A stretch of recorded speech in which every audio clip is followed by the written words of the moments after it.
12 straight nights of strikes. And that very same day, a document called a roadmap. 2 tracks moving in opposite directions.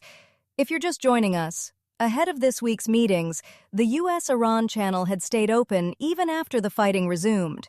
Washington said it was still open to talks, while accusing Tehran of not being serious.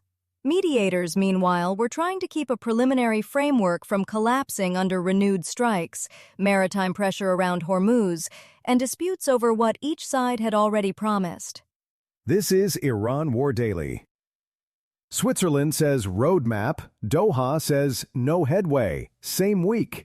We'll ask which one's real, and what Trump's threat to hit bridges and power plants is doing to the shipping lanes. This one comes via Rabia Iqlal Turan at Anadolu Ajansı.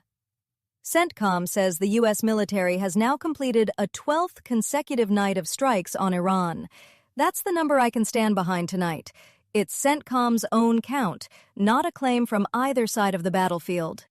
12 nights. Sarah, we're now looking at one of the longest sustained American bombing runs on Iran we've ever seen.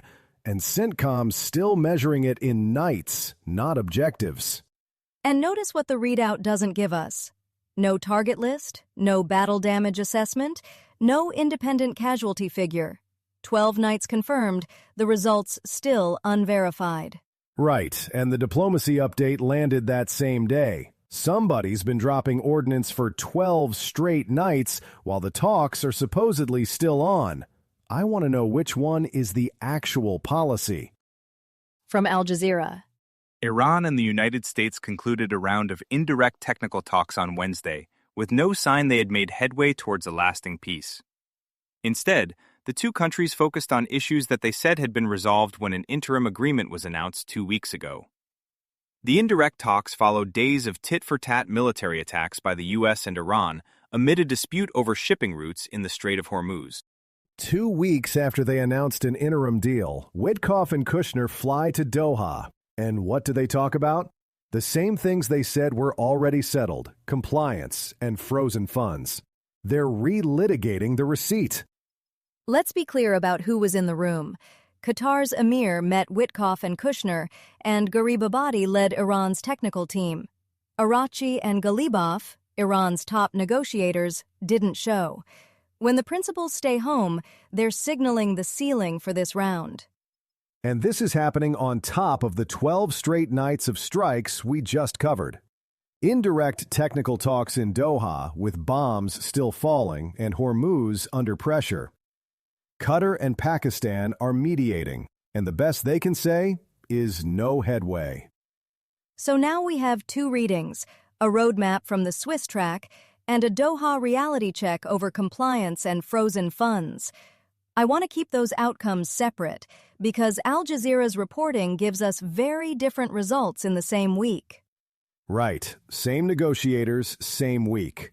One venue comes back with a document. The other comes back with, we agree, we disagree. Somebody's stringing one of these along, and I'd like to know who's paying to keep both flights in the air. Al Jazeera Mirror writes, The first round of talks between high-level officials from Iran and the United States and Switzerland has ended, mediators say, with the two sides agreeing on a roadmap towards a final deal to end their more than 100-day war. Iran and the U.S. agreed to set up communication lines to keep the vital Strait of Hormuz open and end fighting in Lebanon at the marathon talks that ended on Monday, according to mediators. What came out of Switzerland is a roadmap towards a final deal within 60 days. That's according to Al Jazeera Mirror, citing the mediators, Pakistan and Qatar. Vance led the U.S. side. Iran's parliament speaker, Galibaf, led theirs. And it lands the same day the Doha round we just covered comes up empty. So within 1 week, one venue has a document and the other has nothing. Right, and I don't want to mash them into one story. Doha and Switzerland are different rooms with different results. I'm watching the gap between them. The one concrete line that actually moves markets is the communication channel to keep Hormuz open. Everything else in a 60-day technical talks roadmap is a promissory note. Show me the Hormuz mechanism, and I'll believe there's a deal. They also say the fighting in Lebanon will end, Again, per the mediators, the readout doesn't explain what authority Iran has to commit Hezbollah to that. 100+ days of war, the 12th straight night of strikes still underway, and the paper says everybody's headed for a final deal. Somebody forgot to tell CENTCOM. This one's from RTE News. U.S. President Donald Trump has vowed to destroy an Iranian bridge or power plants every time Iran shoots at a ship in the Strait of Hormuz, raising the stakes after Iranian-allied Houthis in Yemen threatened a second vital energy route. 5 tankers changed course in the Red Sea to avoid the Bab el-Mandeb Strait today, a day after the Houthi threat to block Saudi oil exports highlighted a new risk to global oil supplies from the escalating conflict. So on the same day Rubio tells RTE the U.S. is still willing to negotiate, Trump vows to flatten an Iranian bridge or power plant every time a ship gets hit in Hormuz. Great. The carrot and the wrecking ball, hand in hand. Let me pin down the sourcing. Rubio's "still willing" is on the record via RTE, one step past last week's "open to." Trump's infrastructure threat came in a presidential statement, and Iran's Joint Military Command answered through state media. And the market already voted. 5 tankers changed course to avoid Bab el-Mandeb in a single day. The day before that, 3 Saudi cargoes bound for China and India U-turned. Nobody's waiting to see whose bridge goes first. The rerouting is happening now. Here's the escalation logic Arakchi laid out. Eye for an eye, and anyone supporting a strike becomes a legitimate target. That widens the target list beyond Iran and Israel. This is Tehran's framing. We don't have confirmed capability to go with it. Right. Trump names bridges and power plants. Iran answers with, not a single drop of oil getting out of the strait. That's the ladder Lloyd's is pricing tonight, and it has nothing to do with Rubio's negotiating table. From WTOP News. Dubai, United Arab Emirates, AP. U.S. President Donald Trump has repeatedly issued threats to bomb an under-construction Iranian nuclear site buried deep under a mountain as the two nations exchange blows over the Strait of Hormuz. The site, known as Ku-i-Kolang Gazla, or Pickaxe Mountain, lies on the south side of Iran's Natanz nuclear enrichment site, which was bombed by the United States during Operation Midnight Hammer in 2025's 12-day war between Iran and Israel.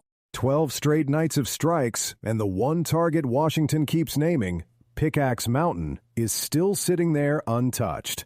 Trump told reporters in the Oval Office on Tuesday, quote, "We'll be hitting that area probably pretty soon." And notice how AP frames this. Trump has repeatedly issued threats. It's a pattern now. I want to know whether CENTCOM has said a single word about that site independent of the president. So far, it's all come from Trump himself. Right, and Trump himself admitted the centrifuges may be buried deep enough to beat America's biggest bombs.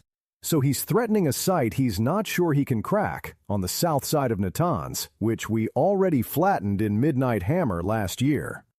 One more thing to hold on to. The UN watchdog has never been inside Pickaxe Mountain. Nobody outside Iran knows what's in those tunnels, so the threat is running ahead of any verified intelligence that's been made public. And this comes on the same day as a roadmap out of Switzerland.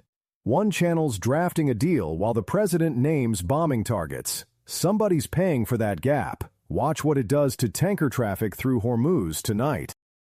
If Iran War Daily helps you stay informed, subscribe and leave a review wherever you listen.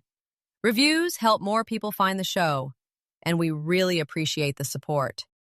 We're watching the technical talks under the Switzerland roadmap, set to continue for the rest of the week at Bergenstock. The mediators are aiming for a final U.S.-Iran deal within 60 days.